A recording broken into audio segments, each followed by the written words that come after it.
السلام عليكم ورحمة الله وبركاته. مرحب بكم دايما في أسرار عالم الرخام والجرانيت. الرخام اللي احنا شغالين فيه دلوقتي كوارتز، مواصفات اسباني، مصنع في الصين، والخامة دي من انظف الخامات اللي موجودة في مصر. دي الخامة اللي هي عاملين عليها تجارب كتير، والتجارب موجودة في القناة مع العملاء بتوعنا. بنخربشها بالسكينة، مش بتتخربش، تعمل علامة سودة زي القلم الرصاص، والعلامة تتمسح تاني تطلع، حتى لو كانت صعبة شوية في المسح احيانا، بس كده كده بتطلع وما بتعملش حفر مكانها. في خامات تانية في السوق ارتفيشال، مجرد رخام صناعي عادي، مش مصنوع من خامة الكوارتز الطبيعي. ده مصنع من خامة الكوارتز الطبيعي مع الايبوكسي، وبيدخل مكابس وبيدخل فرن بعد كده، وبيبقى صلابته عالية جدا.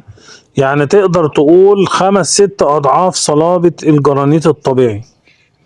وده اللي بيميزه، إن هو بيديلك اللون الأبيض وفي نفس الوقت يبقى صلب، ما يشربش مية ولا زيت ولا أي سوائل نهائي، وبالتالي مش بيبقع ومش بيتخربش من السكينة. زي ما قلنا في خامات في السوق ارتفيشال بتتخربش بسهولة وبتبقع، احنا مش بنشتغل فيها، ودي بيكون سعرها يعني اقل من نص سعر الخامة اللي احنا شغالين فيها. يعني الخامة اللي احنا شغالين فيها دي قدامنا الوقت بيبقى سعرها ضعف الخامة الارتفيشال العادية، لان التانية طبعا بتعملها وبعد سنة بالكتير بتفكها وترميها، لانها كلها بتتخربش، والخرابيش دي بتتملي مية بصابون وبتبقى شكلها وحش. وكمان العرق بتاعها، الخامات التانية بيبقى مرسوم على الوش بس، اما دي الخامة دي العرق بتاعها موجود في العجينة بتاعتها نفسها، في المونة. العرق مخلوط معها في قلب مهما تصنفر، مهما تغسل بالمنظفات، العرق ما بيروحش، العرق موجود معاك من الوش ومن الظهر. الظهر ما بيبقاش فيه عروق زي الوش. الكلام ده كان بيجي زمان من 2-3 كان فيه نفس الخامة دي برضو، بس كان بيجي الأول العرق في الظهر كأنه هو في الوش، يعني لو لمعت الظهر يبقى وش. حاليا اللي بيجي وبرضو كان بيجي ده الأول اللي هو موجود ده الوقت، بيبقى عبارة عن بقع في الظهر، يعني بقع نازلة من الوش. يا جماعه ده الكوارتز، مواصفات اسباني، مصنع في الصين. طبعا انا بس اللي بقول مصنع في الصين لان الناس بتخاف تقولها او بيكونوا مش عارفين. ده الكوارتز يعتبر من انظف الخامات في مصر. هنا احنا عاملين ستاره، دي قطعه لوحديها وغير القرصه، واللحام بتاعهم بيتقابل هنا ما يبانش خالص. هنقرب دلوقتي على اللحام. اللحام مخفي، مفيش اي حاجه. دي ستاره 4 سم، لان سمك الرخامه 2، مفيش لحام هنا ولا لحام هنا. تمام. نيجي بقى، والكلام ده معمول هنا برضو، معمول هنا بين الجنب الواقف وبين القرصه، نفس الكلام. اللحام هنا شطف 45، عشان ناس كتير سالتني على الشطف ال 45، هو ده. نيجي بقى هنا الحوض اللي احنا معتادين نعمله، حوض من تحت الرخامه، بيدي لك عمق 2 سم زياده في الحوض، وفي نفس الوقت بيبقى نظيف وما يخش الميه، وعمره ما هيقع ولا يسرب.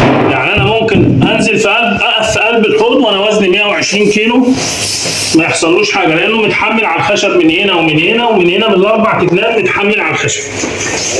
نيجي بقى بعد كده لما نبص على المطبخ كله كده من هنا لحد هناك كده، كأن هو قطعه واحده.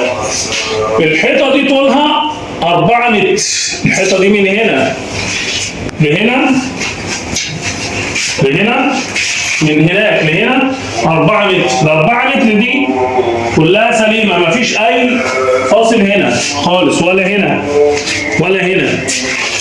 الحرف ال كده سليم، ومن هنا الحرف ال كده سليم. في الحقيقه هي مش قطعه واحده، هما قطعتين، واحنا عاملين الفاصل بتاعنا زي ما بنعمله كل دور متعرج شكل العروق. الفاصل موجود هنا، عايزين حد يقدر يطلع لنا الفاصل فين بالظبط، وياخده سكرين ويعمل عليه علامه ويبعته لي على الرقم اللي موجود على الشاشه.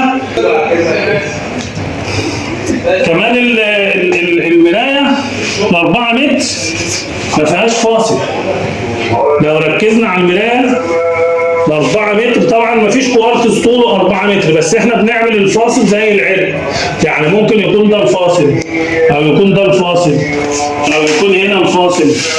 برضه اللي هيقدر يطلع الفاصل في المرايه هنبعت له جايزه. هناخد رأي ام عبد الرحمن صاحبة المطبخ ونرجع لكم تاني. تسلم ايدك الصراحة، يعني روعة، يعني منظره روعة فوق الروعة كمان. ما كنتش متخيلة ان هو يطلع الصراحة بالجمال ده. البتاع ذات نفسها، الرخامة ذات نفسها جميلة جدا شكلها. وحكاية الفاصل برضك اللي موجود اللي مش باين ده اصلا. انا انا مش مصدقه. هو انا عشان عارفة مكانه فين بس هو لو انا ما شفتوش انا مش عارف ان في فاصل في الرخامة اصلا نهائي. تمام. بس هو روعة وتسلم ايدك، يعني معلم فعلا، يعني روعة. عبد الرحمن لا المواعيد مظبوطة زي ما حضرتك قلت بالظبط. جيت يعني زي ما قلت هاجي يوم كذا، جيت يوم كذا. فتسلم ايدك، كل حاجة مظبوطة الصراحة، ما فيش اي تعليق خالص على الشغل. الحاجة يعني بالظبط جميلة. شكرا يا ام عبد الرحمن والف مبروك لكم.